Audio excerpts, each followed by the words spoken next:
আসসালামু আলাইকুম। শিপন কিচেনে আবারও হাজির হলাম নতুন একটা রেসিপি নিয়ে। আজকে আমি আপনাদের তৈরি করে দেখাবো বাটাবাটি ঝামেলা ছাড়াই চিংড়ি শুটকি ভর্তা। শুটকি ভর্তাটা কিন্তু আমরা কম বেশি সবাই পছন্দ করি। আর শুটকিটা বেটে নেওয়ার জন্য কিন্তু আমাদের অনেকের কাছে খেতে ঝামেলা মনে হবে, সময় সাপেক্ষে, কারণ আমরা করে নিই না। কিন্তু এভাবে আপনারা বাটাবাটি ঝামেলা ছাড়াই মজাদার চিংড়ি শুটকি ভর্তা তৈরি করে নিতে পারেন। তো চলুন আমরা ভর্তাটি রেডি করে নিই। এর জন্য এখানে আমি 1 কাপ চিংড়ি শুটকি নিয়ে নিয়েছি। এবার এটা আমি একটা বোলের মধ্যে নিয়ে নিচ্ছি। তবে এই শুটকিটাকে কিন্তু আমি ভালোভাবে পরিষ্কার করে বেছে নিয়েছি, যাদের মধ্যে কোনো শামুক বা ঝিনুকে চূর্ণ না থাকে সেটাকে একটু ভালোভাবে পরিষ্কার করে নিতে হবে। তারপর দেখুন আমি পানি দিয়ে বেশ কয়েকবার ধুয়ে নিয়েছি। পানির মধ্যে কতটা ময়লা আপনারা দেখেই বুঝতে পারছেন। এবার এখানে আমি গরম পানির মধ্যে ধুয়ে রাখা সেই চিংড়ি শুটকিগুলো দিয়ে দিচ্ছি এবং 10 মিনিট ভিজিয়ে রাখবো। এতে করে শুটকিটা অনেকটা সফট হয়ে যাবে এবং এর মধ্যে যা বাকি ময়লা থাকবে সেগুলো বের হয়ে যাবে। আমি এবার 10 মিনিট পর এখান থেকে পানির থেকে ওই শুটকিটাকে ভালোভাবে ছেঁকে তুলে নেব। এবার চুলায় একটা কড়াই বসিয়ে এর মধ্যে দিয়ে দিচ্ছি কিছু শুকনো মরিচ। এবার এই শুকনো মরিচগুলো প্রথমে আমি শুকনো খোলায় একটু ভেজে নেব। তারপরে এখানে আমি একটু সরিষার তেল অ্যাড করে দেবো। এতে করে শুকনো মরিচটা খুব সুন্দর একটা ফ্লেভার পাওয়া যাবে। এবার এই সরিষার তেলের মধ্যে আমি শুকনো মরিচটা ভেজে নিচ্ছি। এখানে আমি সরিষার তেল দিয়েছি, আপনারা চাইলে সয়াবিন তেলটাও দিতে পারেন। আমার মরিচটা ভাজা হয়ে গেছে। এবার এটা আমি তেল থেকে উঠিয়ে নিচ্ছি। এবার এই মরিচ তেলের মধ্যে আমি দিয়ে দিচ্ছি 1/2 টেবিল চামচ রসুন কুচি। রসুন কুচিটা দিয়ে ভালোভাবে নেড়ে চেড়ে একটু লালচে কালার করে এটা আমি তেল থেকে উঠিয়ে নেব, খেয়াল করুন যাতে পুড়ে না যায়। আমার রসুনটা ভাজা হয়ে গেছে। এবার এটা আমি তেল থেকে উঠিয়ে নিচ্ছি।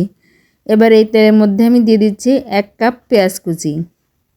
এখানে পেঁয়াজটাকে আমি একটু নেড়ে চেড়ে ভেজে নেব। তবে যারা কাঁচা পেঁয়াজ খেতে পছন্দ করেন তারা এখানে পেঁয়াজটা ভাজার দরকার নেই। তবে আমার কাছে কাঁচা পেঁয়াজের গন্ধটা খুব বেশি একটা ভালো লাগে না, এই জন্য পেঁয়াজটাকে জাস্ট আমি একটু নেড়ে চেড়ে ভেজে নিচ্ছি। এখানে পেঁয়াজটার কোনো লালচে কালার হবে না, শুধু একটু নরম হয়ে যাবে আর পেঁয়াজের কাঁচা গন্ধটা যাতে না থাকে, এর জন্য এটাকে আমরা একটু সতে করে নিচ্ছি। সামান্য একটু লবণ দিয়ে দিচ্ছি, এতে করে পেঁয়াজটা দ্রুত নরম হয়ে যাবে। এখন আমার পেঁয়াজটা কিন্তু ভাজা হয়ে গেছে। এবার পেঁয়াজটা আমি তেল থেকে উঠিয়ে নিচ্ছি। এবার প্যানের মধ্যে আমি 2 টেবিল চামচ সরিষার তেল দিয়ে দিচ্ছি। এই তেলে আমি চিংড়ি শুটকিগুলো ভেজে নেব। আমরা যে শুটকি মাছটা উঠিয়ে রেখেছিলাম সেটা আমি পানিটা ঝরিয়ে নিয়েছি। এবার শুটকি মাছটা এর মধ্যে দিয়ে দিচ্ছি। শুটকি মাছটা দিয়ে চুলার আঁচটা মিডিয়ামে রেখে এটাকে অনবরত নেড়েচেড়ে ভাজতে হবে, যাতে শুটকি মাছটা একটু ক্রিস্পি হয়ে যায় আর ভেতরে যে এক্সট্রা পানি আছে সেটাও যেন শুকিয়ে যায়। অনবরত নেড়েচেড়ে শুটকি মাছটা ভেজে নিচ্ছি। দেখুন শুটকি কিন্তু অলরেডি কালারটা চেঞ্জ হতে শুরু করেছে। যখন এটা সম্পূর্ণ ভাজা হয়ে যাবে তখন কালারটা অনেকটা চেঞ্জ হয়ে যাবে। আমার শুটকিটা ভাজা হয়ে গেছে। এবার চুলাটা বন্ধ করে আমি চুলার উপর কিছুক্ষণ রেখে দিয়েছিলাম, এতে করে শুটকিটা মুচমুচে হয়ে গেছে। এবার একটা প্লেটের উপর আমি শুকনো মরিচ নিয়ে নিয়েছি আর দিয়ে দিচ্ছি লবণ। লবণটা দিয়ে মরিচটাকে ভালোভাবে ভেঙে গুঁড়ো করে নিচ্ছি। এবার সেই ভেজে রাখা রসুনগুলো এর সঙ্গে দিয়ে ভালোভাবে চটকে নিচ্ছি।